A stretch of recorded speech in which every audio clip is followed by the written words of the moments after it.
anchored expectations in a virtuous circle would help keep actual inflation around our target, thus preserving our ability to change interest rates as appropriate to meet our mandate. We're also looking at whether our existing monetary policy tools will be adequate when the next downturn comes. Finally, we're asking whether our communications practices can be improved to better support the effectiveness of our policy. After today, we have 2 Fed Listens sessions remaining, both later this month, one in Kansas City and another in Chicago. At the July meeting of the Federal Open Market Committee, my colleagues and I began discussing what we've learned so far in these sessions.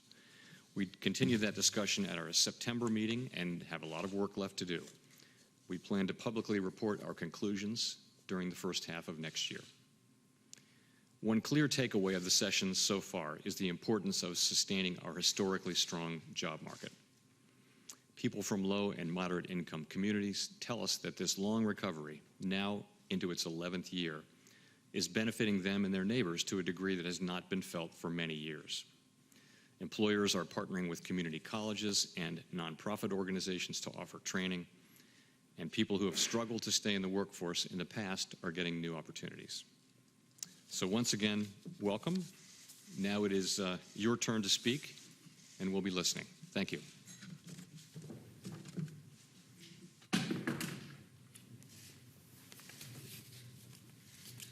All right. Well, I am excited to join the chair in welcoming you all here today. One of the most valuable things that I've found in assessing monetary policy is how critical it is to travel around the country and just hear directly from Americans about how they're experiencing the economy in their communities.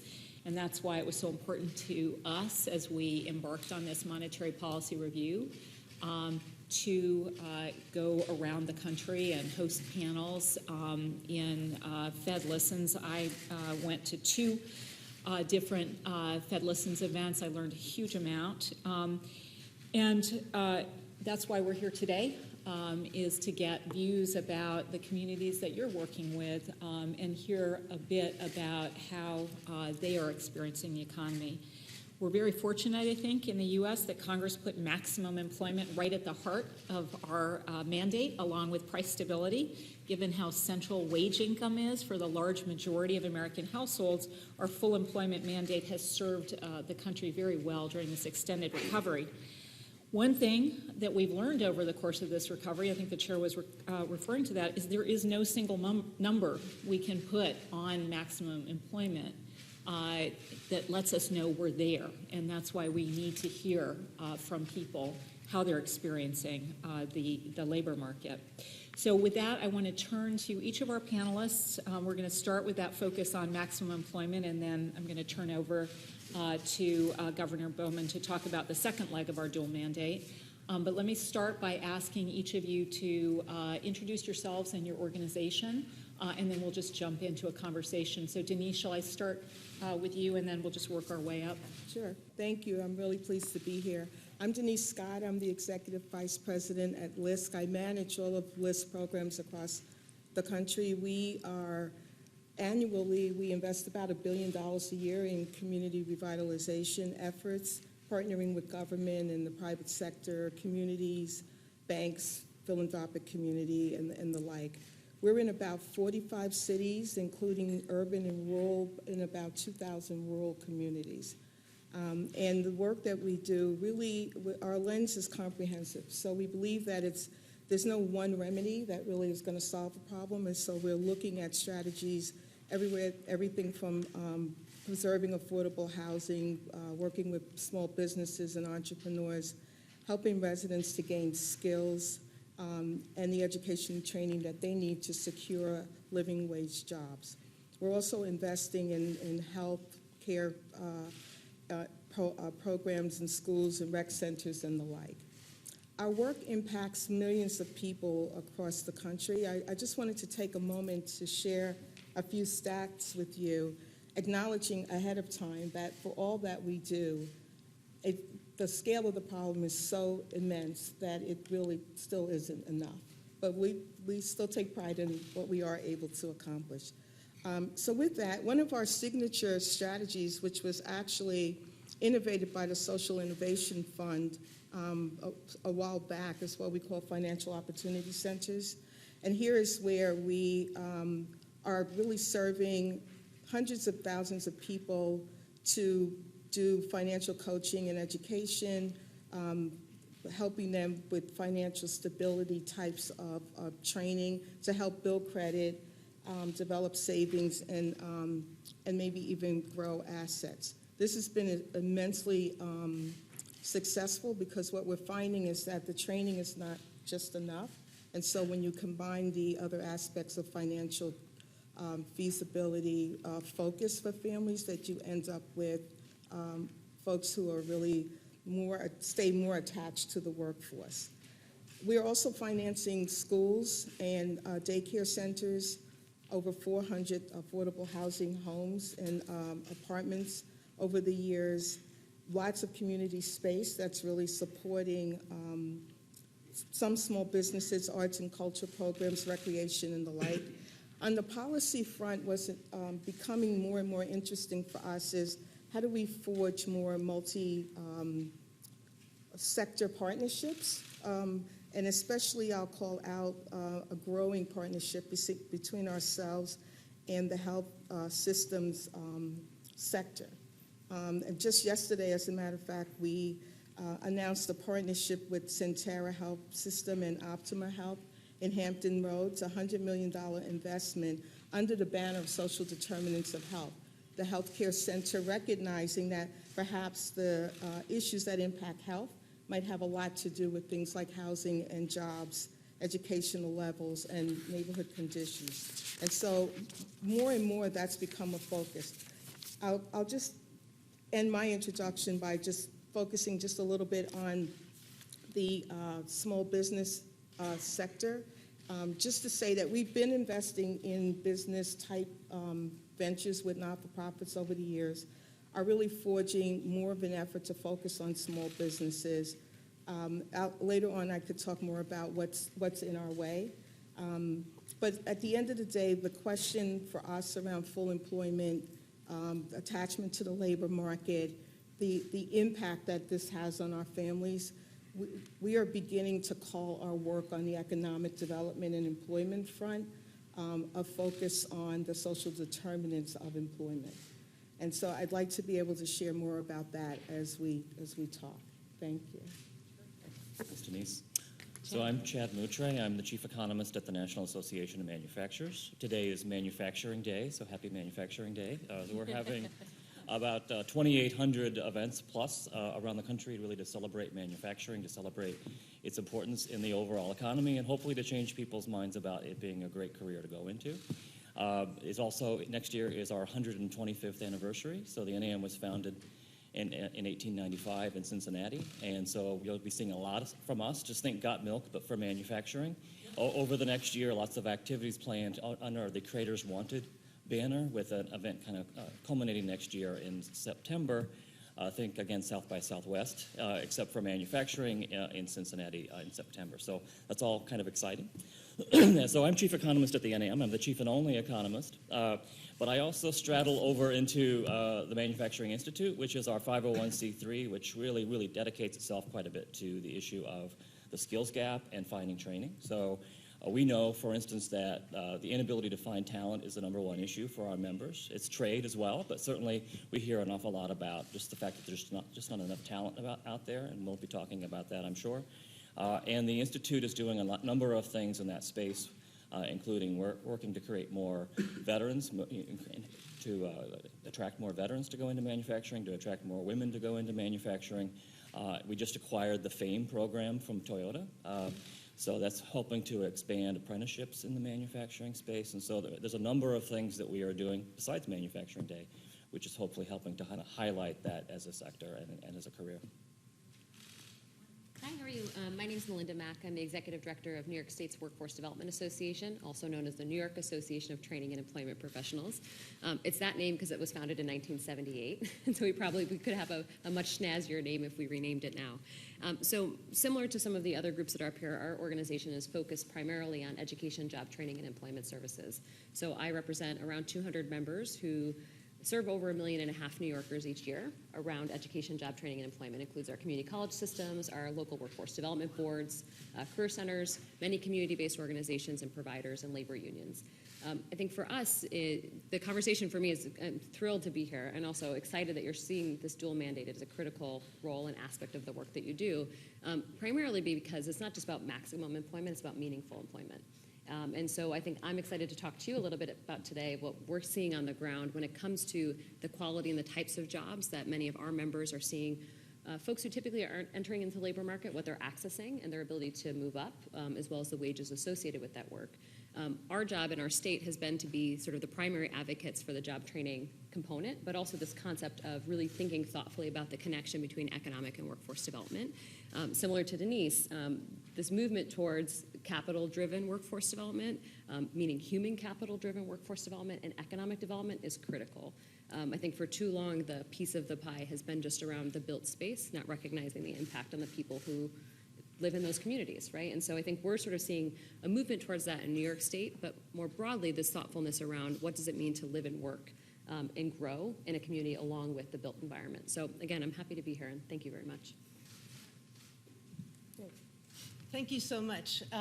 My name is Sarah Horowitz, and I'm the CEO of Trupo, which is a startup in New York, and we are providing the next civic infrastructure for this new workforce. I'll tell you a little bit about my history and how we got there, because I think that would be helpful. I started the Freelancers Union about 20 years ago with the realization that the workforce that was not the traditional employee workforce where people go to one job for 40 hours a week, are able to access training programs and other kinds of services, are really left to figure this all out for themselves. Where are we now? It's about 1/3 of the workforce and growing. And what is so important is that we're starting to understand it. I think the first bite that we've taken is to think about it as the gig economy. But the gig economy is really about 6% of the economy. It's really the people who are working on the platforms, and it's very litigated right now as to whether these workers are independent contractors or employees.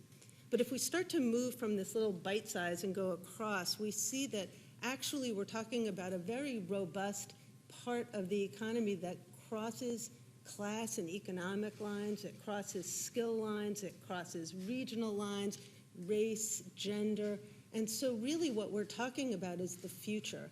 And so when I was at the Freelancers Union, I started the work as Lisa and I, who you'll hear from next time, and others were talking about what is going to be the next safety net.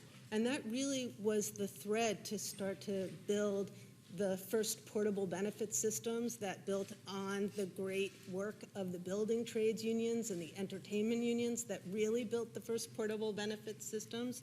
And so we built a $100 million insurance company. And after the ACA, we had to sort of move and figure out what's going to be next. And so I then realized that we needed to start a startup, because just like every part of American history, the people who are affected, I believe, have to come together to start to build the solutions for themselves, to start to come together mutualistically to build the first kinds of benefit structures. So to provide some for health insurance, dental, accident, any kind of benefit. And what we found is that the whole risk profile in America has changed from very long-term risk to extremely short-term risk, which the great Fed statistic of the average American doesn't have $400 saved.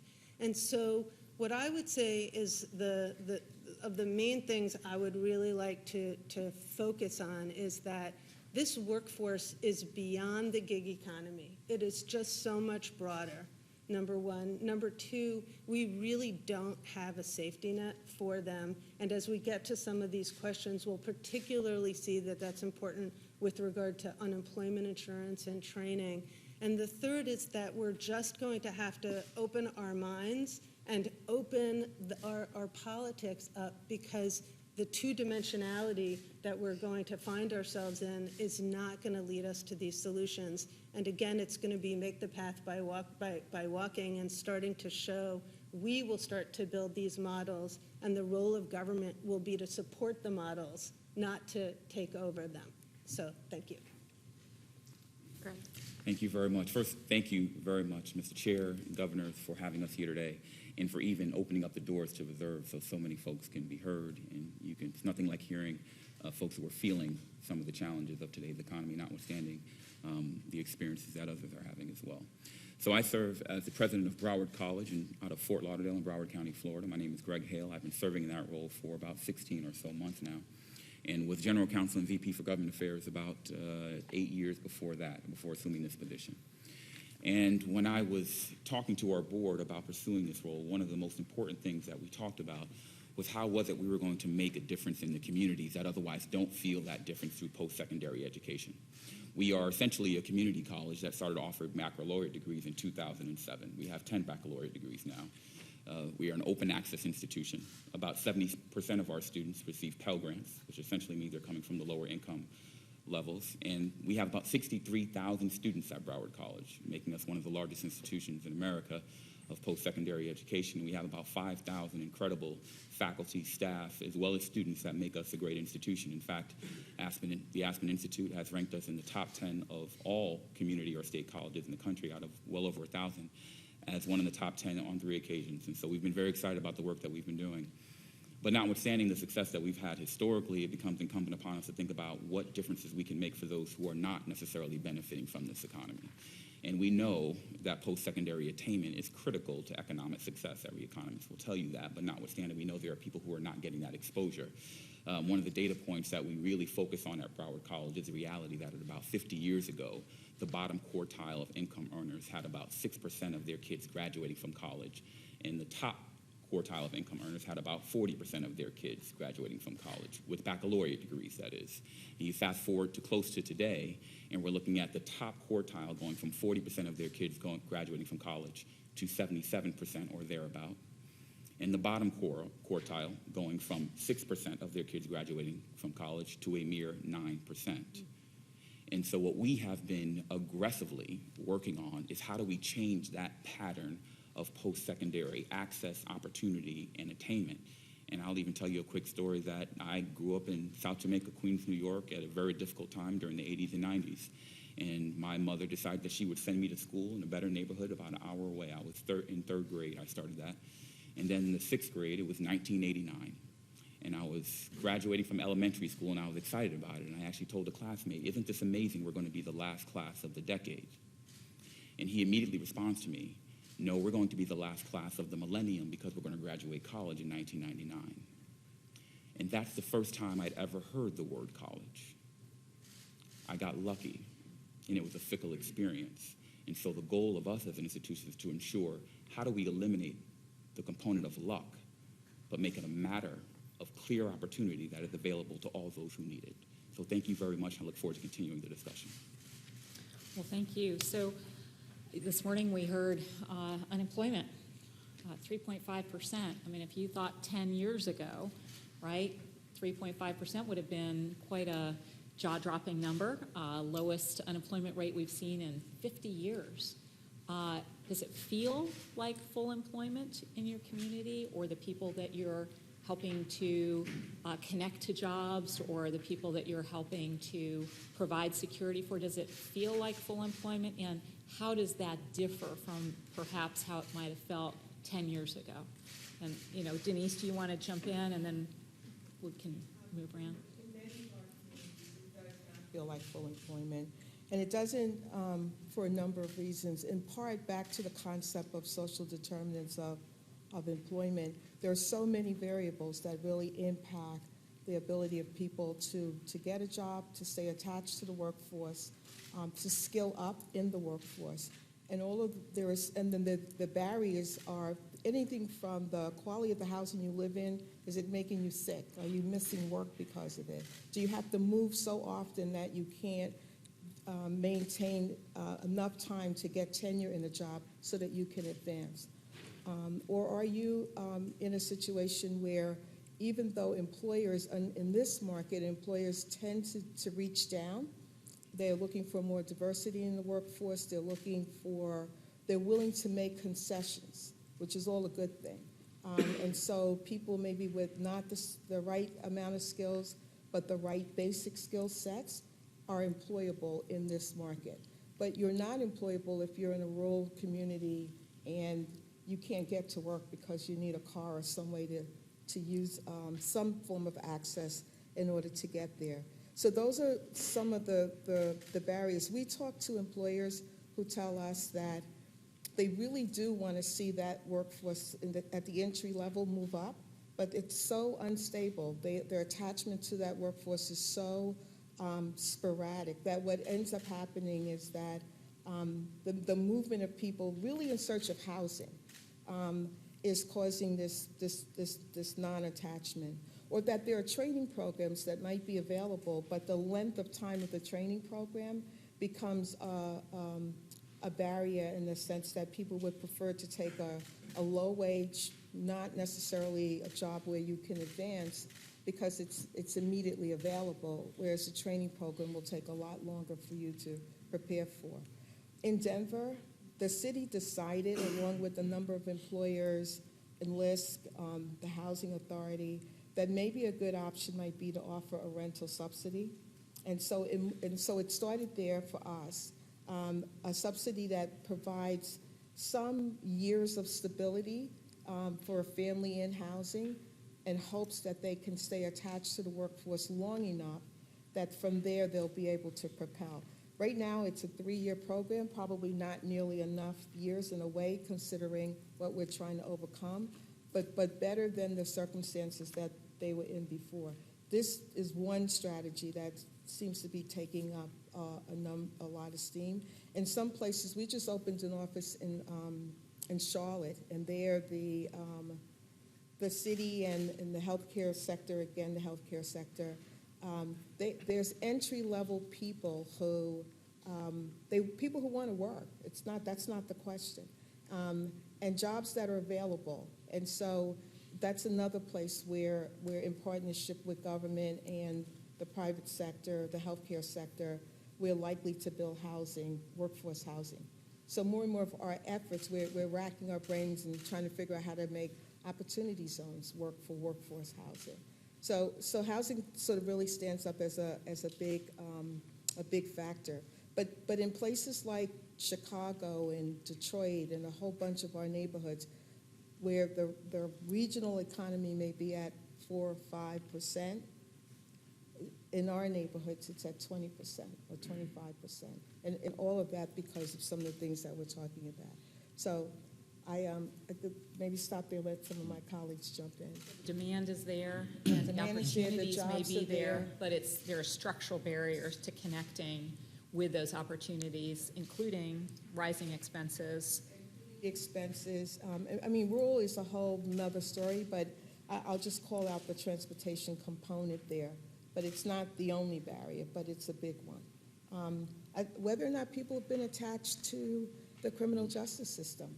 And even though it's less of a barrier now, it is still a barrier because not all employers have reached the point of comfort about how to engage and employ folks coming out of criminal justice. So many of the strategies that we're deploying are really trying to break down those barriers and trying to find ways to help people to become more permanently attached. The goal at the end of the day is to try to put people in living wage jobs. So whether in some cases we're attempting to create those jobs, and then we have maybe a better opportunity to attach people that we want to serve. But in many instances, we're working in the market, and the goal is to figure out how to make a person attractive to an employer. Another sector that's really starving for workers is the construction industry. Lots of skilled jobs that are going unfilled. In some cases, like for welders, for example, not a very long training program that's involved, but still it's a barrier to people who for all the other reasons need to have that job that might pay less, but it's available right now and they don't have to go through the training. So on the employer side, there are probably way too many jobs, and I think that's a reason for us to put a lot more time and attention on how how to bring those break down the barriers and attach people to work. The opportunities exist. While this market is strong, it'll be a different, as you said, it'll be a different ballgame when the market changes. And so we're losing a lot of time in a way that we don't have stronger strategies to remove these barriers. Now, Greg. Yes, please. I completely appreciate what Denise is saying around particularly the opportunities and the barriers that exist, particularly when you talk about post-secondary attainment. Some of the barriers are a little amorphous, right? You're talking about communities that they don't have family members who've gone to college, they don't have neighborhoods, they don't have friends that they can rely on, and don't necessarily perceive college or post-secondary attainment as an obvious next step for them in life. And in the worst case scenarios, like many of the students who are with us, they may have been told that they're not capable. All right, so we're trying to address some of those more amorphous challenges, but then there's just the reality of I can't get from one place to the next. And perhaps it's because our students are average age 27 years old, they're working, they're part-time, they have children, they have a lot of other obligations.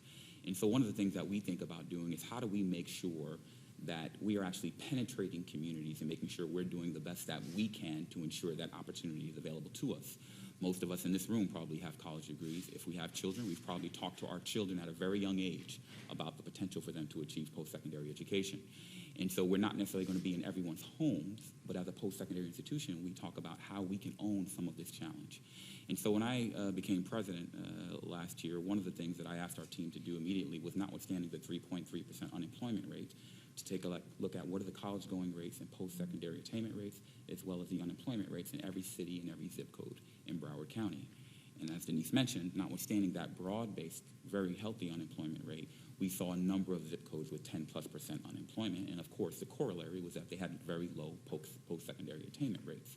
And if you talk to our students, you'll hear the voices of students who say, I walk 4 miles every day to get to class. Well, I love the will that that student has, but there is a reality that many folks cannot overcome that distance. And so what we've actually started to do is actually bring post-secondary education into the communities that need them most. Oftentimes we sit and wait and say, if the students can get to us, then we'll take care of those. And if you can't, well, I hope you can figure it out. And one of the things that we're hoping for on a broader scale, but certainly we're doing at Broward College, is saying, what of these challenges can we own? One, if we go into your community, the heart of a community where perhaps it's $24,000 a year is the average income for the family.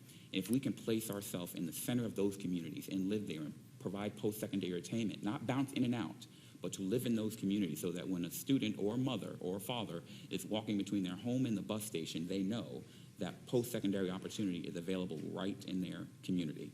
And so in the last year or so, we've been able to do this, and we've been able to grow some of this work as well. Now, many would think, are you going to have a new building there, particularly at a time when per capita funding for state colleges is down? No, we're not going to be able to do that. But there is the opportunity to partner. And so we've been partnering with organizations like the Boys and Girls Club and the Jack and Jill Children's Center and library systems where we can actually live in those organizations, providing classes that can be available to the parents of the kids that are typically served in those organizations. Or you look at the library system, which is typically underutilized. They have space for classrooms, they have technology, the infrastructure is there, and so we've partnered with classrooms and organizations like the Urban League, which have been great partners. And not only that, we're watching municipalities really engage. They know their constituency. They know what their numbers are. They know the pain that their citizens are going through. But most importantly, they know that if post-secondary opportunities were available, they could change the face of their communities. And so now we're partnering with municipalities, providing classes and coursework living in those communities that are embracing us. And so in the last year alone, we've been able to serve nearly 700 students by way of going through these programs. We're now getting the stories coming in where students are going through the programs. In fact, some of them have lost jobs. They've been able to get a certificate, just a certificate, in supply chain management or IT or aviation, and be able to now translate that certificate into jobs making $50,000, opportunities that otherwise would not be there. So I think about how we can be more creative about getting into those communities where we know those attainment rates are very low. And then even from a policy perspective, how do we own that?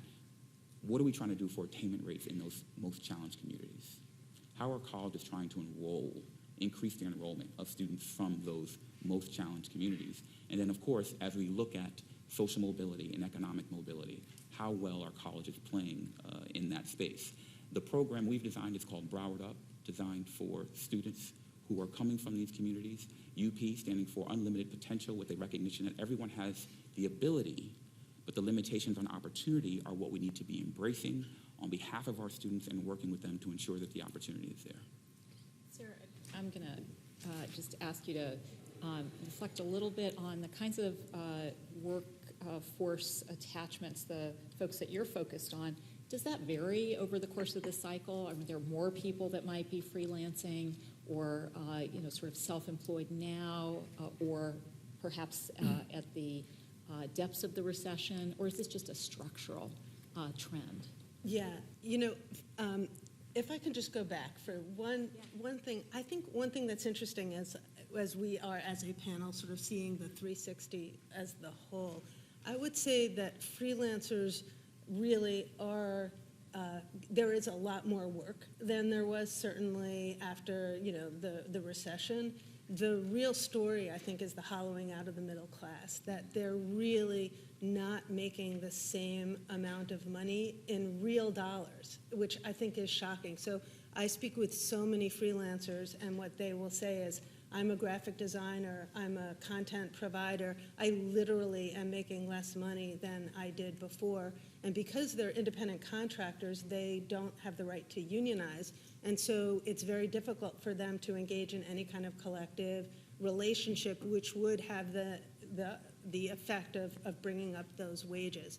Now, what I think is interesting is that you could almost see the rate at which freelancing has gone up nationally if you look sector by sector. So if you looked at it maybe in the 1970s, you'd be seeing it in media and publishing.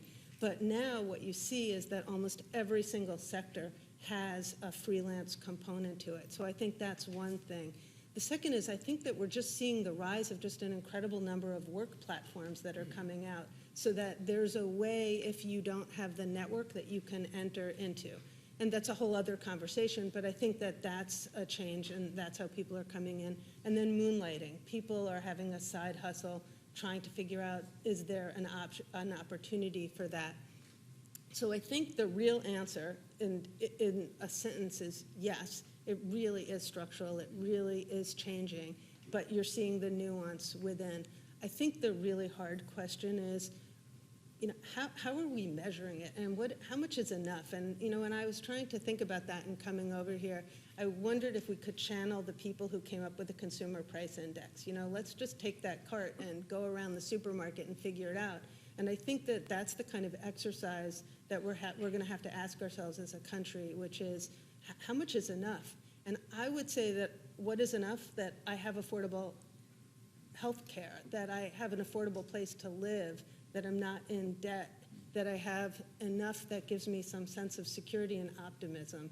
What that is what is going to be the defining question of this next era, I think. In that spirit, Sarah, what in your thinking or experience accounts for the decline in wages at a time when the rest of the labor market's getting tighter and tighter and wages are moving up, but among freelancers? Yeah. So as I see my friends from the AFL-CIO, I would have to say that number one is really a lack of organization, and that typically one of the major pathways to the middle class, meaning how we increase wages, is through unions. And I just don't see how you read history any other way. So I think that's one. And then I think there really is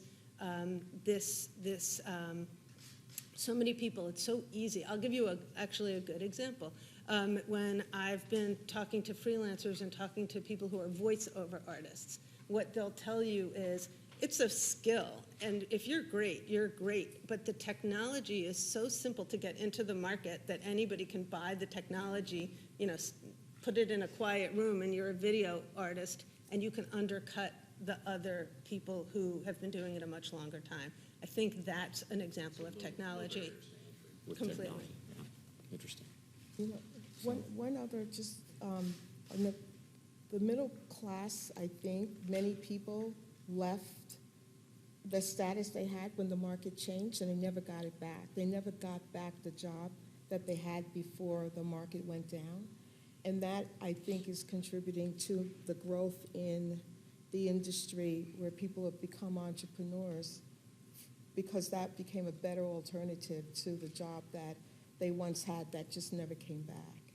Maybe some structural forces and then accelerated by that really sharp downturn. Let me turn to Chad and ask you to reflect on the flip side of it from the employers. So is there evidence that, the tightening of labor availability, is that giving greater bargaining power to some of the workers? Are you seeing actual wage and employment benefits demands going up in a noticeable way? So are there pockets in the economy where you can see those kinds of pressures? So you noted earlier, Governor Brainerd, that we got job numbers today, so obviously they were negative for manufacturing, and we've seen a softening overall in manufacturing growth this year, about 4,500 this year on average per month relative to last year was 22,000, so the best really since 1997. And I also noted earlier that really for 8 straight quarters we've seen our manufacturers say that this is the top issue, right? The inability to attract and retain labor. I hear it also from construction workers and from housing, truck drivers, et cetera. So you continue to hear this, especially in that tight labor market. One of the numbers from JOLTS that I think is interesting to kind of get to your point is that last month, I think it was July, which is the JOLTS data, the most recent, you had an all-time high level of quits, right? So this is the take your job and shove it measure. That's how I describe it to a lot of our audiences. And so that to me suggests that there's a lot of churn out there in the overall labor market. I was hearing it as much as, especially last year, a lot about poaching, people going on LinkedIn, finding who your competitors have. You see that kind of moving from place to place. And I think manufacturers are really sensing that in a real way. In those same JOLTS data, 522,000 job openings last month. That's an all-time high. So you do have kind of this strange juxtaposition between slowing hiring in general with the fact that there's job openings which are at an all-time high. And that's a large part of why we're doing Manufacturing Day. But I think the other part of it, there are some structural issues here at play as well. I was talking to Nancy earlier about the fact that we have about 35% of our members who say that they want people who are almost eligible for retirement to stick around a little longer, right? Because there's not necessarily a next generation of worker waiting in the wings to take those jobs. And so you don't want to lose that institutional knowledge. You don't want to be able to lose that talent. And we actually did a study founded by the Sloan Foundation, really to look at what manufacturing members were doing, really with that aging workforce to try to get them to stick around a little longer, but also some of them were doing phased retirement, some of them were doing mentoring of younger workers. So I think all of those things are kind of at play. And then the other structural thing that I'll say is that there are perceptional issues about manufacturing. People still think it's dark, dirty, and dangerous. I think that's partly the truck driver issue as well, not to pick on them. But I think changing those perceptions is huge and convincing folks that, no offense, Greg, but you don't need to have necessarily a college degree. There are many people, I have a PhD, so it certainly is good for some folks, but not everyone has to go and get an actual college degree. There are certifications out there, there are apprenticeships that you can get. There's other forms of trading that you can get that I think are also helpful. And so changing those perceptions, I think, goes a long way. I was meeting with a group of manufacturing employees, I think it was last week or so. None of them obviously were on the shop floor. They were all doing accounting and government relations and other stuff. And I said, I won't say who the company was, but I'll say, do you think of yourself as being a manufacturing employee? And of course they don't, right? They're doing accounting or whatever else. And I said, but you are. You are in the NAICS code of 31 to 33. So I think changing those perceptions, I think, is another kind of structural hurdle that I think we're trying to overcome. Melinda, just to speak a little bit, are employers working harder to partner and find workers, upskill them, pay them more? Are you finding that really change in the intensity with which people are trying to find skilled workers and invest in skilled workers? So I think the answer is sometimes, because I think it depends on the sector or the industry. I want to take a giant step back just to be really clear on what we're talking about. In our state, 41% of New Yorkers have a high school diploma or less. That's not uncommon across the nation, right? And so when we're talking about even being able to access something like community college, it's a very large leap to get from low basic skills into meaningful employment. The other piece, just to juxtapose, is that the top growing jobs in our state pay less than $27,000 a year. And so when you add on the transportation costs, the childcare costs, the additional skill-based training cost, it is not fathomable or possible in many ways for folks to find this pathway. And so I think one of the things that we're finding as we talk with folks, this idea of a good or better job is meaningful. Many folks who are working are not working in great jobs, or they're working in multiple part-time jobs. And so in our state, about 250,000 folks are in part-time jobs. I imagine that many are piecing together full-time work as using sort of many sort of part-time job opportunities. When you think about that and think about when would you have the chance to go to Greg's college, right? It doesn't work. It just doesn't work. I was just with someone earlier today talking about, in particular, some of the most difficult occupations, like caregiving occupations, home health care, child care providers, direct support professionals. The wages are dictated by Medicaid, right? And so the ability for you to even be able to raise wages associated with those really critical positions in our economy are very limited. So to say, are people engaged? Yes, for the most part, but I still think we're struggling with this concept after the recession where folks had credential creep, where folks sort of crept up and said, what you need to do this job is an associate's degree or a four-year degree, or some sort of credential, where ultimately you're working as a cashier. You probably don't need an associate's degree. On top of that, I think the other issue we're finding, and I'd be interested to hear your take on this, as we move from advanced manufacturing into lean manufacturing, people are really tight on their lines, and so meaning that they're running production 24 hours a day. The ability to pull someone off the line to go into training is really limited, but in addition to that, they've actually dramatically decreased their availability of training resources internally to be able to support worker retraining. I don't know if part of that's because they anticipate the fact that the turnover is going to be high, so the reinvestment in the poaching is something they don't want to invest in. However, what it means is that the worker is having to bear the full cost of the retraining effort. And so this balance of sort of how you engage employers around this is good for their bottom line is something I think we're still struggling across the country. You go to countries like Germany or to Switzerland where they really think differently about how the employers invest in worker retraining. We're not at a point yet in our country where I think workers share the responsibility with the business community around the investment in job training. I'm going to switch focus and start to provide a bridge to the next panel, but I also didn't want to completely monopolize if Governor Bowman or Chair have a question. Otherwise, I'll just keep going. Keep going. All right. We'll jump in. So the other side of our dual mandate, which we're going to have an entire panel on, is price stability. And I think when you say that to most people, they probably don't resonate with that. But you've talked about price stability a great deal already in the panel. And it's this question of, are living expenses high, low, growing faster than incomes, growing in line with incomes? What would you say your communities are experiencing? And if they are seeing some kinds of expenses growing faster and some slower, can you give us a sense of how that divides up for, an average household in the kinds of communities you're interacting with? So.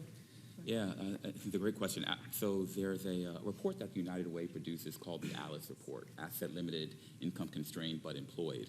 And of the 3.5 million households in Florida, about 46% of those households are ALICE population. These are essentially those who don't have the income to support what it costs to live in a home, what it costs to pay their utilities, what it costs to do all the things that we know are going to be important to a sustainable life. And that's an important number. And to be honest, when you think about Broward County in particular, it's a data point that it's unfortunate to have to share, but we are the worst in the nation when it comes to congruity between your income and the cost of living. It's incredibly expensive, and it's a challenge for all of us to work on fixing. And of course, post-secondary institutions have to think about what role do we play in doing that. So when we think about the jobs that we're getting for our students, we want to make sure that those are jobs that put them at a level. And by the way, let's not forget the benefits cliff that the Federal Reserve has been working on and addressing that issue as well. That's a key component of the discussion.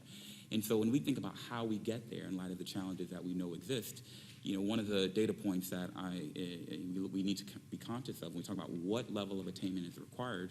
First, 65% of all jobs in this country require some form of post-secondary attainment, not necessarily a degree, but it could be a certificate.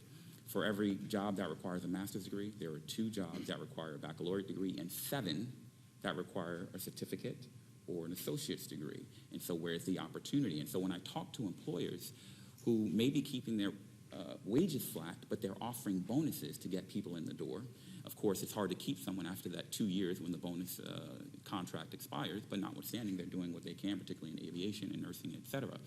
And so they say, well, how do we find the right kinds of employees? And I say, well, where are you looking? Because there are these pockets of communities that have 10+% unemployment. The other barrier, as we've discussed it earlier, is sometimes folks don't even know the opportunities exist, right? So you talk about aviation, and they think it means becoming a pilot, right, as opposed to avionics or aviation maintenance or all the jobs in that space. I remember when we were in one of our most challenged neighborhoods and knocking on doors, talking to the people in those neighborhoods, letting them know. In fact, I had just become president, and I said, I'm the new president of Broward College. Want to make sure you know we're here, and we want you to come to the college. And one of the things they said was, one gentleman says to me, I can't go to college because all I know how to do is fix motors. And I said, oh, well, we have this amazing automotive program. And there's a certificate that you can get, and in a year, you can be making $50,000 a year.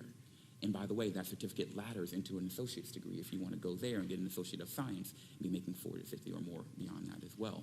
But they don't know the opportunities exist. Talk to another person in the same neighborhood. I can't go to college because I've been arrested or I've been to jail. They don't know the opportunities, right? And so part of it is if we're not living with them, it's very hard for them to see beyond what they've heard in the midst that they currently exist with. But we have to tie that to the employer opportunities and make sure, to the point again that was raised earlier, employers have the understanding, and this is the great opportunity for the economy that we're in, right? For employers to be saying, well, I can't find anyone, and us saying, well, here's where they are, they have the will, ability, and by the way, they know how to fix motors too. I'd say that the two really huge pain points for people right now is healthcare and housing. And so the thing that I'm hearing more and more probably in the last 2-3 years versus 5 to 7 years is, remember, this is a group that's just above subsidy level. So they're not way above subsidy level, but just there, and they're going without health insurance now. And it's just because they can't afford it. And I would say the second sub is they don't feel value, but I think that those statistics will bear that out.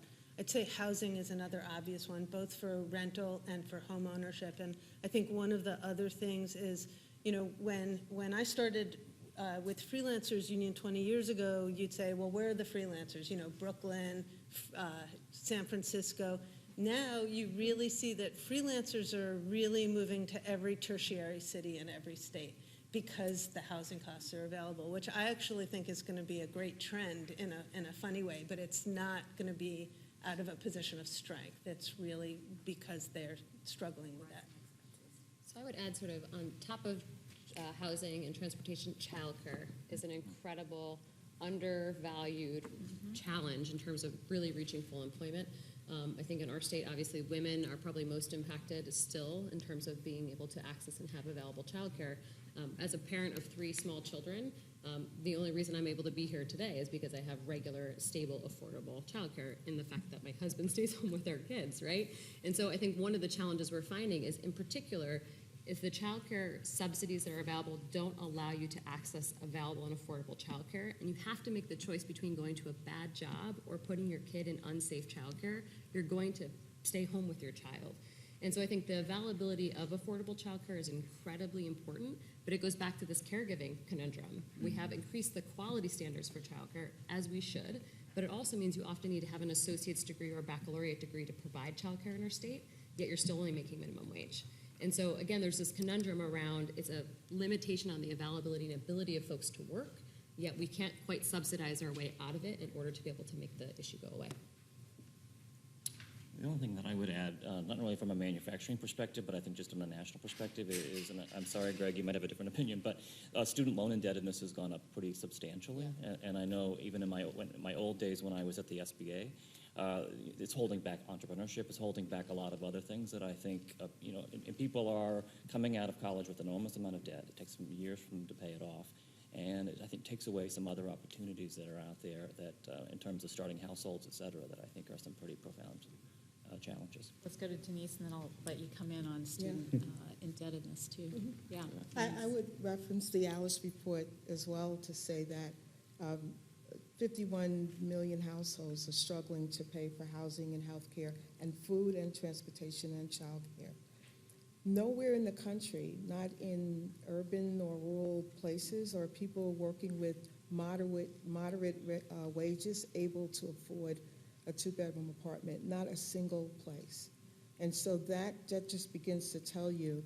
I think the other thing that contributes to the value of the wage that you bring home is what else do you have to go with it?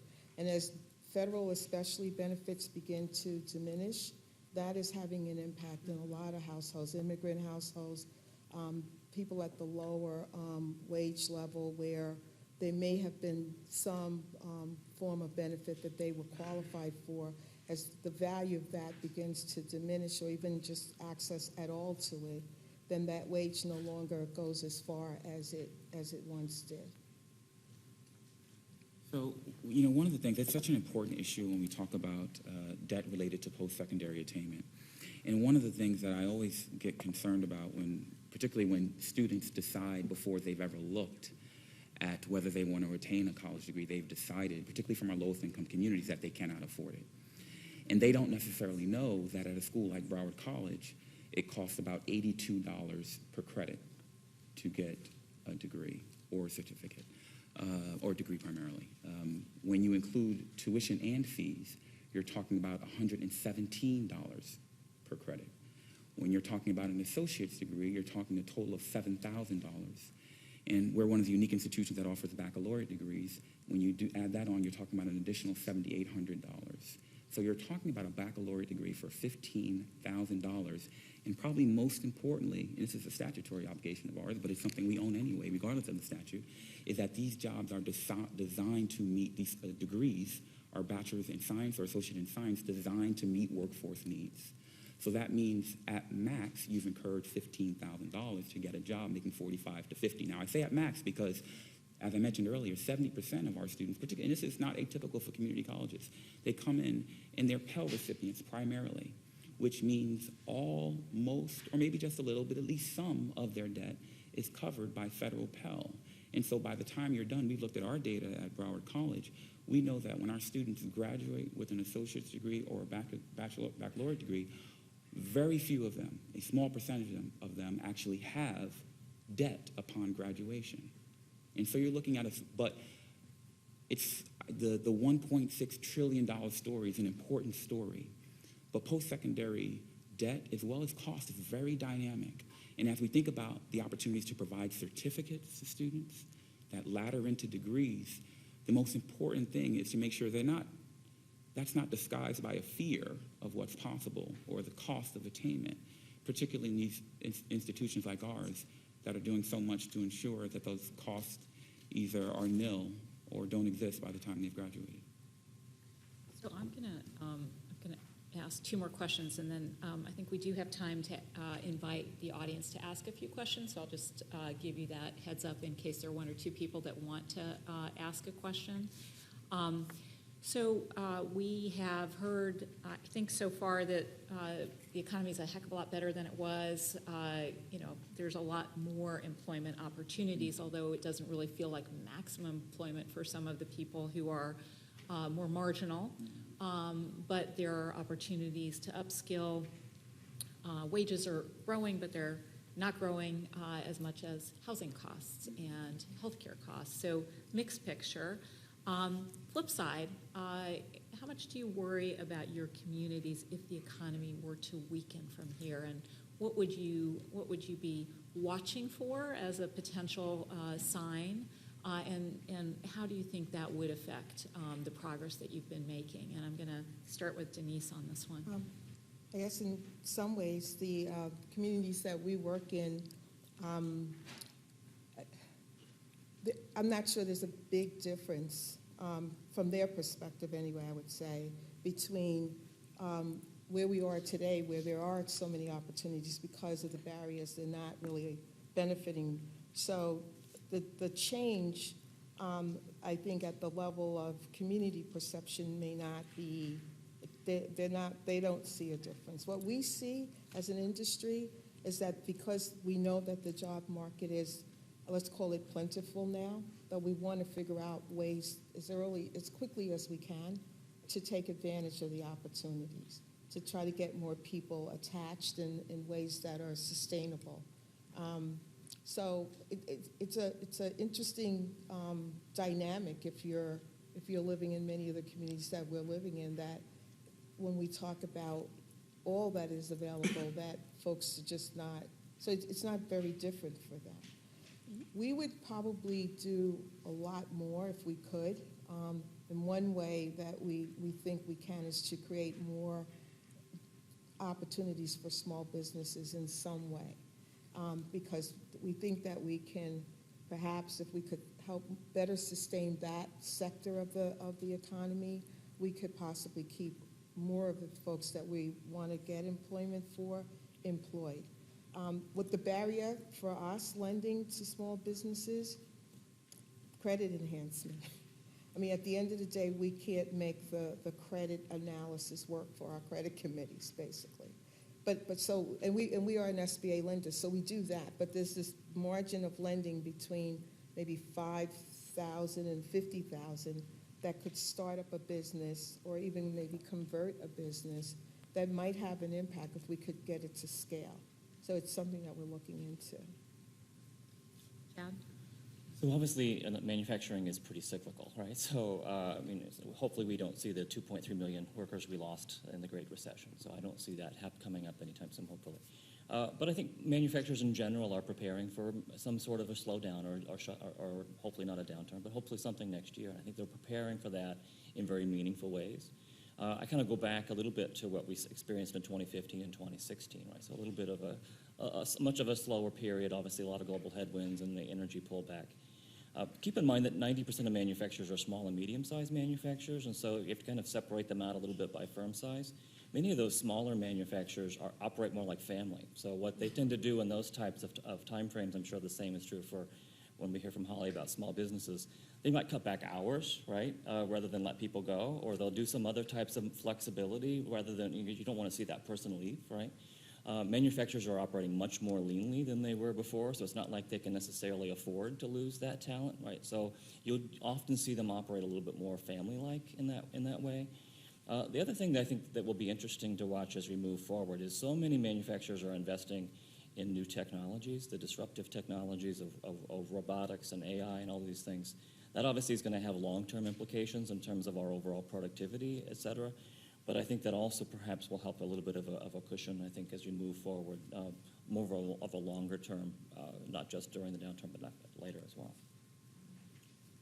So I will sort of challenge Chad a little bit, and I am not an economist, as you probably have noticed, but when it comes down to it, I think that automation is going to dramatically impact the communities we serve in the next sort of decade or so. And in particular around economic downturns and sort of the value that an employer sees of the gains that they save by investing in automation. Your robots don't call in sick, right? And so I think that what we're going to see when the market contracts again is that this challenge around balancing between automating or keeping and retaining your workforce. I mean, one of the things that we're looking at internally is the number of folks who are moving to part-time work and the reduction in hours.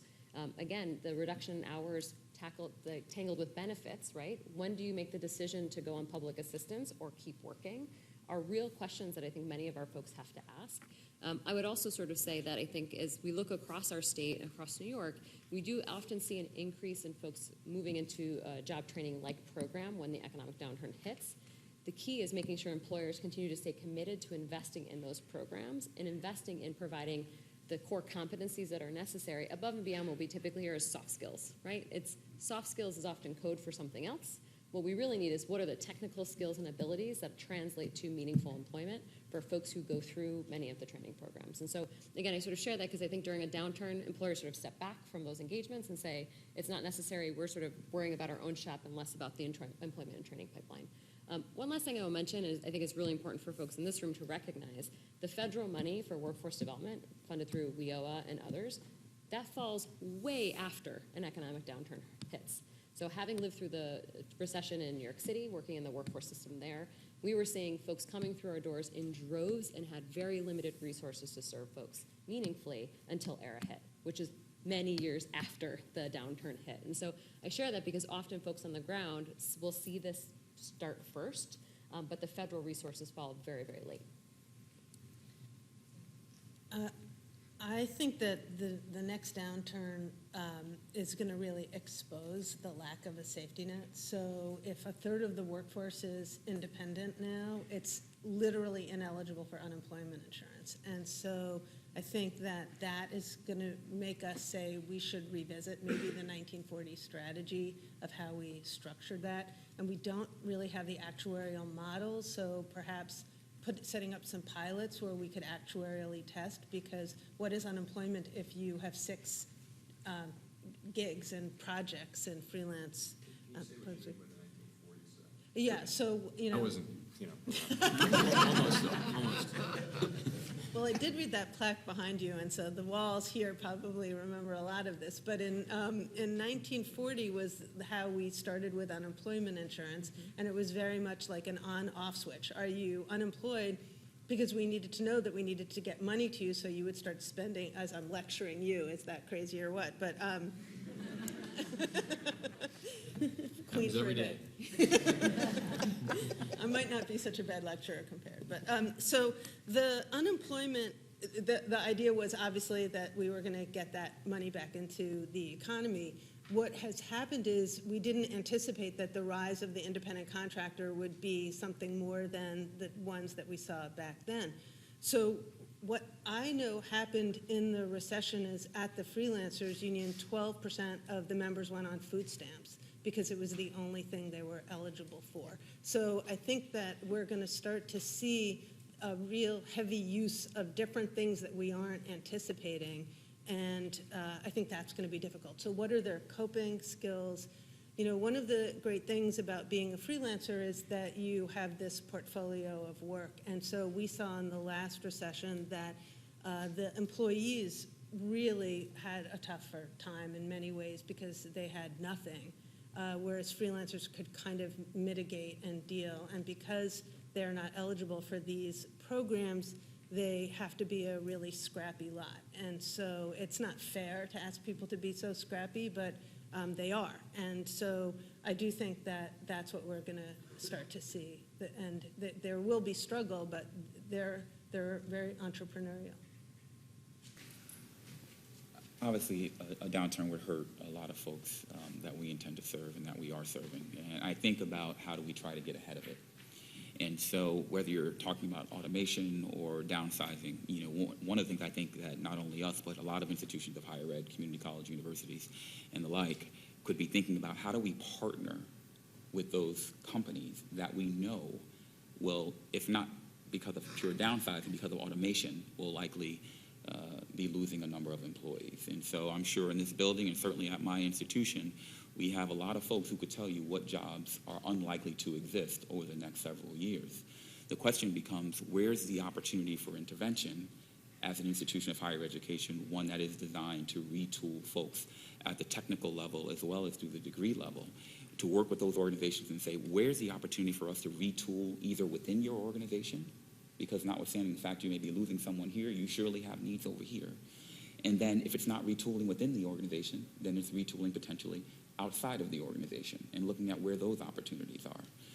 The other side of it, if you will, is to think about, as we educate our students, are we making sure that our students are educated in a way that teaches them to be entrepreneurial? And I don't mean it in the most typical fashion of starting a new business. That may be part of it. But to be thinking about whatever industry that you work in, to be conscious around what's happening in that industry, not just at your desk.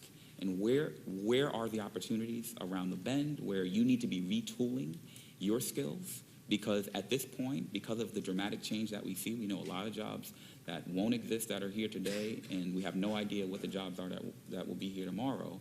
We have to have folks who are thinking about the potential for changes in their industries and continuing to get retooled. The times of getting a degree or any attainment and stopping there, I think, are long behind us. For the most part, people will need to continue to get retooled and reskilled to adapt to the market that exists in any given time. So I'm going to just ask you to switch focus a little bit. So we've been going around and listening, but of course we also communicate a great deal. And we don't traditionally orient our communications to the kinds of communities you interact with the most. But if you can just reflect a little bit and give us any thoughts you might have on how we can communicate better what it is that we do to the communities that you're serving in ways that actually touch them. So I don't know how we want to start. Would you like to jump in? Thank you. So I think we work with the Atlanta branch. I think they do a fantastic job of reaching out to local organizations. I would be thinking around the potential for enlisting local ambassadors to the work that you're doing. Obviously, the transparency that you're providing here is incredible, but to be thinking about who are the local ambassadors in the community that you're working with and who can help spread your work, and also just be conduits of information, whether it be from the community to the reserve or vice versa.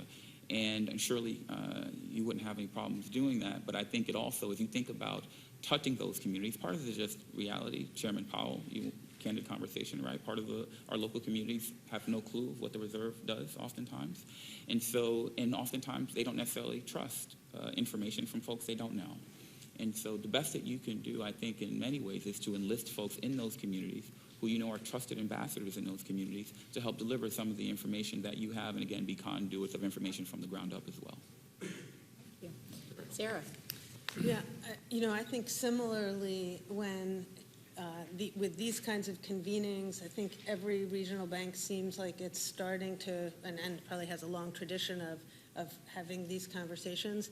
I think the strategy that would be really helpful would be to identify the institutions that people trust in their communities, and to not think of this as just that we have to reach isolated individuals, because I think isolated individuals are overrated. And I think that, like, if you said to me, what makes for a successful freelancer, I would say it's someone who's very connected to their network and to other human beings, and they just tend to have happier lives, as we all do. So I think that it really is institutions, and that really matters, not just for message, but for the listening. And then I think paying real effort to find the groups that have a sophisticated analysis that we don't necessarily always think about, like the cooperative movement, the union movement, the social impact communities, who are really structurally thinking and are connected to individuals. Thank you, Linda. So I would say, having now sort of done the tour of the feds over the last couple of months, there's such variability around which each individual Federal Reserve Bank produces and sort of their connection to their local community. And so I think there's also a huge opportunity for cross-sharing. So what happens in San Francisco can be really valuable in New York, and likewise. And I think it happens amongst Fed staff, but less so in terms of how it's communicated out to the broader public. I would also just say, using terminology like perspectives on maximum employment and price stability feel very unattainable. I will even tell you, in talking to my board and my community about this work, they said, I don't know what that means. Why are you going to talk to these people, right? And so I think part of this has to do with how are you able to break down and describe what you do and why it's valuable, but also the impact on the everyday person.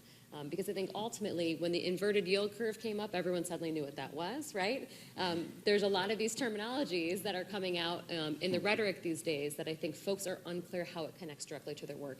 And to Denise's point, they don't feel it in their day-to-day work. What they'll feel is when their orange juice costs an extra $5 because of the tariffs, right? So I think those are the types of things that would be really valuable for us. I agree with all of those things. And I think for the most part, the manufacturing C-suite gets it, right? When I talk to them, they follow the news pretty closely. They know whether you're going to make a 25 basis point cut or not, or make that debate, right? So they follow it very closely. I think where there is less understanding is really, I think, on the shop floor, right? They don't really get how all of these moves are going to change, I guess, the price of orange juice or how that really impacts their overall employment or any of those things, I think. So I think part of that, I would say, as an economist, is people don't understand personal finance. They don't teach personal finance skills much anymore. They don't really get economics as much as they used to. But I think the other part of it is just understanding this as an institution and really how it affects their overall daily lives, I think, is something that's lacking. I agree with my colleagues. I'll just add that I see a growing partnership across the country between the Fed and the community development industry, and I think that's really a good thing. It's where really kind of stepping closer to what's happening on the ground. The business survey that the Fed does is a really great tool, and I think that while you have the community advisory boards and forums in that venue, that maybe a community survey of some sort might be worth considering to reach a broader cross-section of people. And then lastly, this may seem very simple, but the New York Fed has a comic book. I guess they hand it out to everybody, but it also goes out to the school kids. The financial learning, to your point, that should start early in life, and maybe an understanding at the school level of what this institution means to the world economy is something that there should be more of a focus on. I think in the education system, early from elementary school and up, because just for myself, I remember being in school. We actually had a savings plan. Probably helped shape some of what I think about and what my curiosity about the markets were. Came early in life, so that's just something that the Fed could consider as a partnership with communities. But I think the community survey might get at some of what you're asking us to talk about here. We're pulling it up from the various places we are, but you might also be able to get at it in some more systematic way regularly. Yeah. Right, these are all good suggestions, thank you. So now what I'm going to do is invite, if there are some questions from the audience, and I think we have a microphone, and I would just ask you to identify yourself and your organization. Carl Smith, Bloomberg. Denise in particular, but I guess also Gregory and some others. You talked a lot about quickly trying to reduce some of the structural barriers that people face in the communities before the next downturn. If you knew or were confident that you had like 2 more years of plentiful jobs or 3 more years of plentiful jobs, how would that change the structural barriers that you're able to break down or what you're able to do to get people to employment? Yeah, I mean, right now I think one of the things that we're really anxious about is that we can't lend enough to capitalize small businesses, because we believe that there's a real opportunity to employ more people and to stabilize that sector of the economy. So that's one consideration.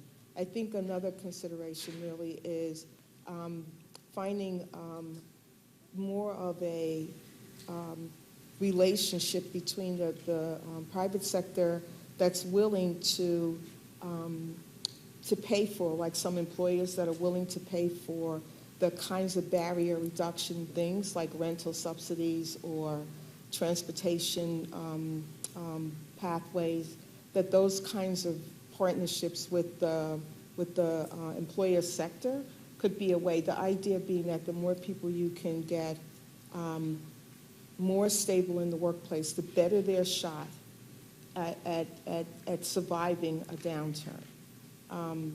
Those are just some of the things that we've been thinking about. And I'll just add one piece to that, and that is, if we have the continued economy that we've been seeing, we know that employers are looking at creative ways, and we want to continue not only to encourage that look into creative ways, but to start to build it into infrastructure. And so when you think about that, think about the potential for, as we look at the pockets of the communities that need employment the most, and saying, what if we built into our infrastructure, not only do we have the post-secondary programming in those communities, but on the back end are guaranteed roles, positions provided by employers. And maybe we don't look at the jobs that we know, are so subject to the economic downturn, but maybe we look at areas such as aviation, where we know that there's a shortage for the next 10 years. Or we look at information technology, where we know there's an infinite shortage. Or healthcare, where we know there's health sciences, those areas. And think about, how do we start to build frameworks for infrastructure that can not only withstand the next 2 to 3 years, but can exist for at least as long as economists are telling us these opportunities will continue to exist. I'll sort of add, I think the biggest opportunity is to expand earn and learn opportunities where you're working and gaining credentials at the same time. So it's not just about access and exposure, but it's about the skill building that's associated with what keeps you sticky in the labor market. And so if you're not gaining the skills, the odds of you being able to weather the storm, as Denise described, are really limited. And so I think employers are more willing to do that now. They also are more willing to put some skin in the game. It's about how you create those structural relationships that allow for that to continue when the downturn occurs. So I think, yeah, we had a question back over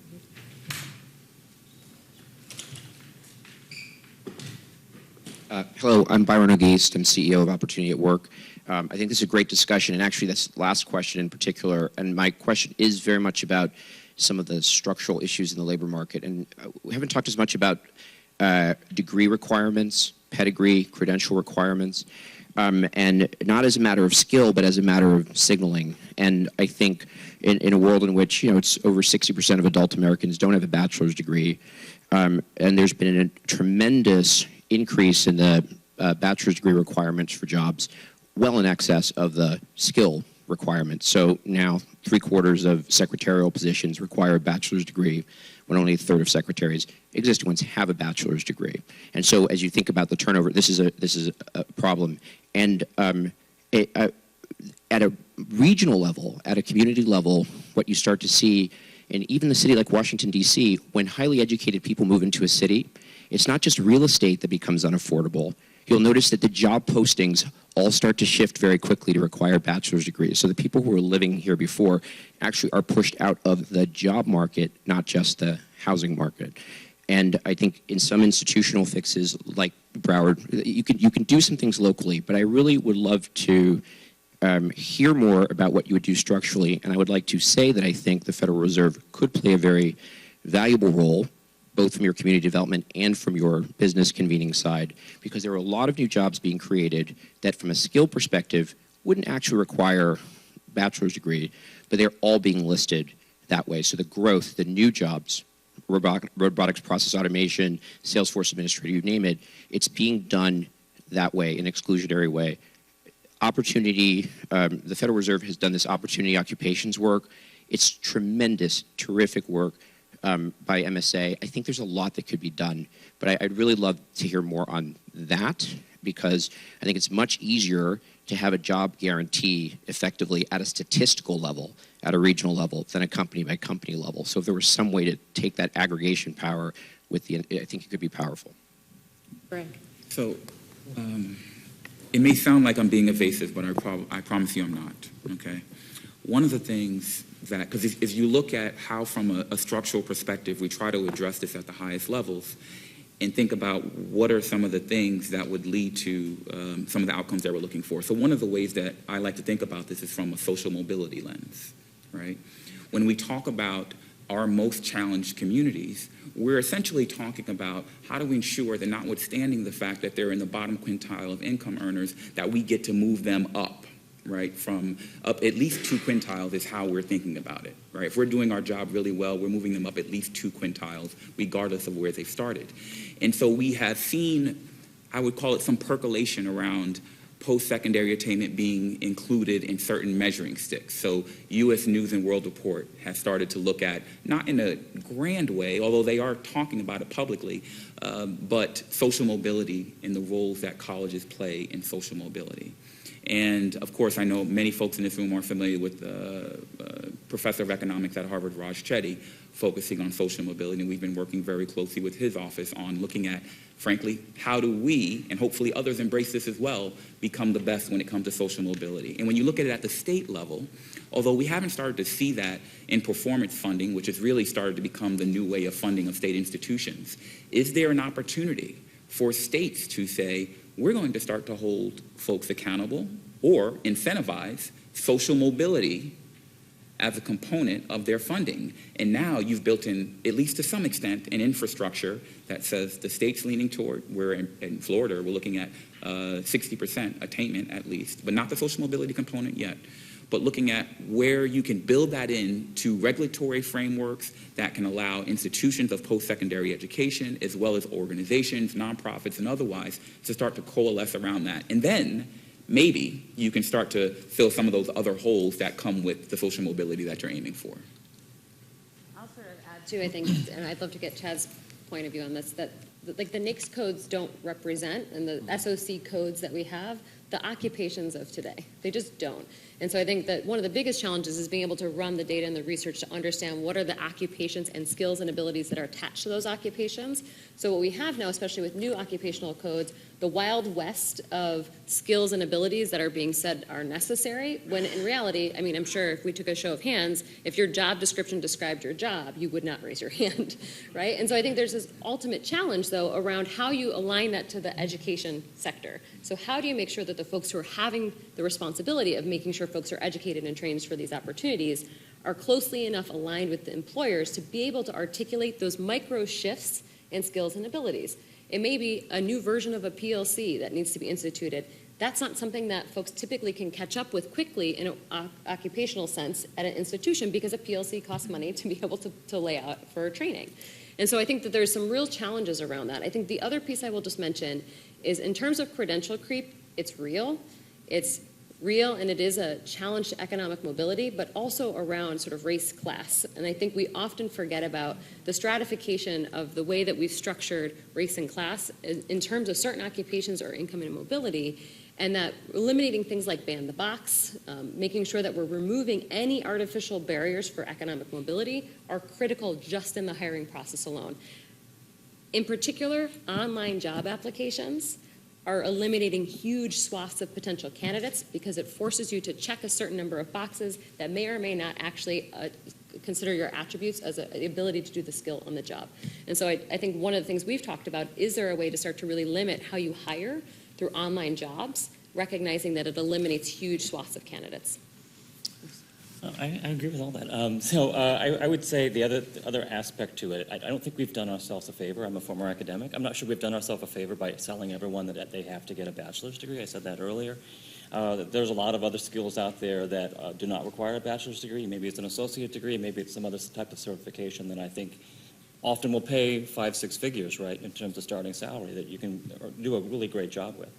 The other comment that I would make is that manufacturing is changing so rapidly, that the sector is completely different than it was 10, 15, 20 years ago, that continuous learning is kind of the norm now, right? You have to constantly be retrained in terms of being able to work with that new technology. When you tour a shop floor today, you see a very clean environment where people are looking at a computer screen and actually monitoring what's going on. It requires a level of skill there that we sometimes undersell when we might call it blue-collar work or whatever. And so I do think companies are pretty aggressively going out and training. And oftentimes what they'll say is, bring them in here. Maybe they have some minimal level of certification or some minimal level of skill. We'll train them. We'll do what we need. Just bring in, I don't want to say warm bodies because that doesn't sound right, but bring in people and we'll make sure we train them up to do what they need to do. And I think that that's a very helpful thing for us. So I think we had, Bill, did we have one question? So let's get Bill Spriggs' question, and then I think, unfortunately, we will have to end this panel. Thank you, and thank you for having this session. Today we get to celebrate that the unemployment rate for Hispanic men and white men is equal. Many of us 3 or 4 years ago who said the Fed should pay attention to letting the unemployment rate fall argued that one of the structural barriers is actually racism, not what many people think. And if we let the labor market get tight enough, sooner or later, we get to celebrate this day. And several months ago, the historic relationship that black women have a higher employment to population ratio than white women returned, so that black women returned to their pre-2008 peak. But if we have a downturn, some of these gaps, unfortunately, probably will come back. So Ms. Mack and President Hale, both of you were talking about certain elements of this. President Hale, you mentioned employers seemingly missing whole neighborhoods. If there's a downturn and they're not looking anymore for anybody, regardless of race, how would that exacerbate them ever finding these neighborhoods? And Ms. Mack, when you were talking about the jobs that are really in demand in New York and the sectors that we're growing, a lot of those job categories you mentioned are predominantly jobs held by women of color. What would happen in a downturn for those important jobs? Sure. So one of the things that I would be looking at, and I mentioned this a little bit earlier, is be thinking about what are those jobs that we know have a very long-term, long-range scope of opportunity. And so these are also some of our more high-paying jobs as we think about in the health sciences space or aviation or manufacturing as well. And a lot of it is around changing the mindset of what a job in manufacturing is. And these are communities that, in many communities, not just minority communities or low-income communities, but have a different perception of what that is. So we know that those jobs will continue to persist, and I think it's really incumbent upon us to be able to say, in those most challenged communities, minority communities, how are we engaging them in what opportunity actually looks like? So if we can engage them on what opportunity actually looks like, that manufacturing is really this, and this is how much you can get paid, and this is how quickly, and this is important too, how quickly you can get a certification that's going to lead to a job in that space, that has to be something that we're being very aggressive about, whether we're in an overall downturn or continue to be in the economic climate that we have right now. So I really struggle with this for a bunch of reasons, mainly because I certainly understand that when we say that you may not need a path to college, that often we're talking about a certain class or race or gender of individuals, right? You don't want to eliminate a college pathway. I think that there's a huge amount of value in talking about the occupation and the good job at the end of that. So take computer coding, right? There's many different ways you can be a very successful computer coder, but we've stigmatized the pathways to get there, that the best and brightest pathway is being a computer science engineer from MIT, not recognizing that going to a state school will probably yield you the exact same result, right? As a product of state schools who basically went up against peers from Ivy Leagues for most of my life, I had the exact same opportunities and availability of access because of the network I was able to build. And so I sort of also want to articulate here, I think one of the challenges along with education and training, we've talked about this, is how you build the right networks around potential candidates so they're able to access opportunity above and beyond what they would be able to just on their name or resume alone. The last thing I will sort of mention to your point, again, many of the caregiving occupations, the challenge is those will still exist. The upward mobility within those, if they are not attached to a labor union, is incredibly limited. And it's because it's, again, in home health care, you work a variable schedule. You often have to pay for your own transportation. The ability to get ahead, to get additional access to training and education are really limited.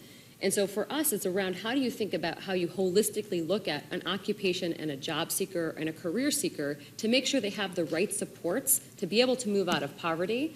But also, more importantly, how do you work with the employer to make sure that employer is an acceptable place to work for people different than them?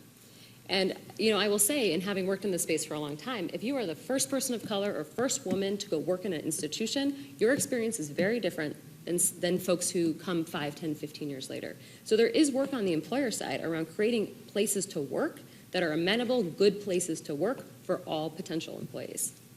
I wanted to just, since we're wrapping up now, I want Denise and Sarah to come in on this question of, you know, we do know that we see the statistics, they're very clear. Impacts of the employment cycle are very differentiated by race and ethnicity. And if you could just speak a little bit about, within the communities that you're working with, some of those very different experiences and different vulnerabilities. Denise and then Sarah. I mean, I didn't bring up race. I guess we should all bring it up. That's probably the point that's to the question, because it is an underlying probably issue in a lot of ways. Who gets called back for a job? Who's able to survive in the workplace, even if you get the job? Do you fit in? I think that there has to be more of a widespread intentionality around racial equity, with something that even LISC is grappling with. That there isn't a specific policy yet. We say that this is what we're about, but we don't have a specific intentionality about it. So to many of the employers that we're beginning to talk to, I think, and maybe because the market is actually good, people seem to be more interested in diversity, more interested in finding ways to more stable, in a more stable way, provide more stability for people in the workplace. But I think that it requires both a partnership between government and the private sector, aligned around some some agreement that I'm struggling for the word, that racial equity is a important consideration. Without that, we're going to go right back. I mean, I said earlier that a lot of people in the communities I work in they don't see the difference at all yet, and but yet many people do. But I think that more and more as we, if we care about this, about racial equity, then we'll make it more of a formal consideration when we consider workplace opportunities, even financing, that we can attach certain rules around racial equity to the financing that we provide. Those kind of things could make a difference. Sarah? Sure. I think people would be very surprised to know that independent contractors are actually not covered by race, age, gender, and any kind of protection at all, period, full stop. It's a wonderful thing that in New York City, with the great work of the Freelancers Union and the mayor of New York and others, that we have the first city council that voted and was passed, that any independent contractor, any freelancer is actually covered by all human rights laws. So it's sort of shocking that that doesn't exist throughout the country. But can't say this without being a third-generation labor person myself. I don't really see any progress for people who try to solve things on their own. And that what I think is really encouraging is that this new workforce, particularly millennials and younger workers, are very well networked and organized and have found communities of affinity. And I think that to me is where the conversations are going to happen, but beyond conversation, the activity and the concerted activity. And that, I think, is where we should be thinking about how are we going to support that activity of people organizing, because that is the way we have path to success in this country. So I'm going to let Greg have the last word, but Chad, I didn't want to deprive you of an opportunity to jump in if you wanted to, but I know you're going to speak on the next panel, so. You're just So I was actually going to say something very similar to Sarah there. I think that every manufacturer... Association of Manufacturers Yes. and Unions, isn't Well, that I don't know about exciting? that part, but I was going to say about the millennials. The millennials, I do think that every manufacturer I talk to says that they're working on culture, that they're trying to embrace the spirit of culture that embraces diversity and inclusiveness. And I think millennials in particular are the ones pushing for it. And I think even at the NAM we're having this conversation. And the part of it, I think, is the tight labor market and the ability to continue to attract the best labor. But I think there's also a social goodness to it as well, that people are wanting to embrace the differences that we all have. And I think that's a good positive thing, that you can get that stickiness, I think, of personalities in that way, that as we continue to embrace each other's differences, we actually can be successful. So that's where I was Greg, going. last word. So about a year ago, Broward College launched a program, a dual enrollment program with Miramar High School. And dual enrollment, for those who don't know, is when a student in high school can contemporaneously proceed towards their high school diploma as well as get a certificate or associate's degree. And this was an aviation, what we call a workforce dual enrollment program. And you had to have at least a 2.5 to get into it. It was the first of its kind that we were launching. And Miramar High School is a very diverse institution. We looked for applicants. We had 39 applicants, and we let them all in. These were all minority students, and a third of those students were women, young women, looking for this opportunity in aviation maintenance, an opportunity that they otherwise would have never known of, would have never been exposed to. And in Florida, dual enrollment programs are free to the student. And for many of the students we're talking about, these are students who don't have family members who've gone to college. Maybe they would have thought it's too expensive to do it and didn't know the opportunity, nor did they know the opportunity to pursue something in aviation. And those students took their first college classes. All of them did incredibly well, B's and above, without any exposure from anyone outside other than the partnership that occurred between Broward College and that high school. And that's the kind of exposure when we're looking at penetrating folks as young as we possibly can, certainly in high school, and if we're really good, even younger, to give them the opportunity to do something they would have never thought of, and we're seeing them succeed. So if we can perpetuate those opportunities, we're doing it again now as well in marine engineering, and we're seeing the same kind of success. So we'll continue to push that, as well as partnerships to create the diversity and opportunity that we know has the opportunity to grow in our community.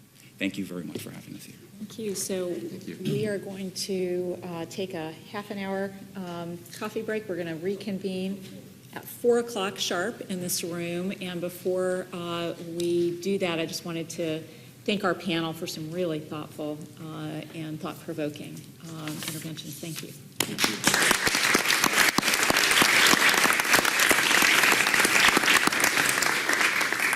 So do you have a lot of activities going on today? Where's the